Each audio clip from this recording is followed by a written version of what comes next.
समुद्र मंथन समाप्त हो चुका था।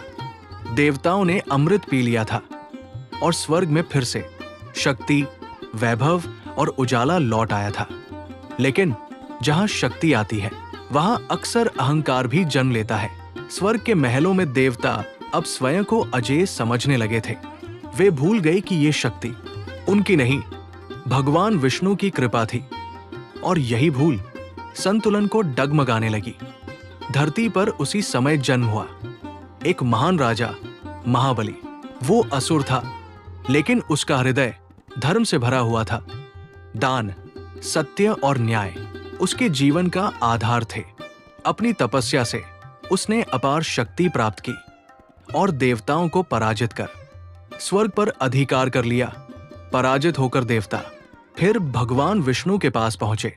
हे प्रभु, बलि अधर्मी नहीं है, लेकिन उसका शासन तीनों लोकों का संतुलन बिगाड़ रहा है। भगवान विष्णु मुस्कुराए। इस बार युद्ध नहीं होगा, इस बार धर्म और बुद्धि बोलेगी। और तभी भगवान ने लिया वामन अवतार, एक छोटे ब्राह्मण बालक का रूप। राजा बलि यज्ञ कर रहा था।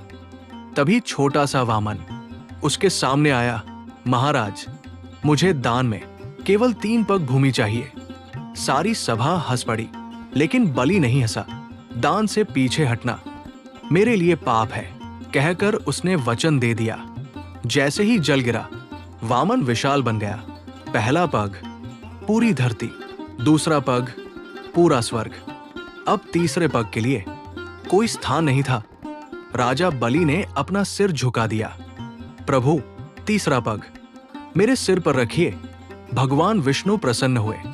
बलि को पाताल लोक भेजा गया, लेकिन उसे अमरता और सम्मान मिला और वचन मिला कि वो हर वर्ष अपनी प्रजा से मिलने आएगा। ये कथा सिखाती है, अहंकार चाहे देवताओं का हो या असुरों का, वो विनाश लाता है, पर जो सिर झुकाता है वही सच्चा महान बनता है। धर्म की सदा विजय होती है।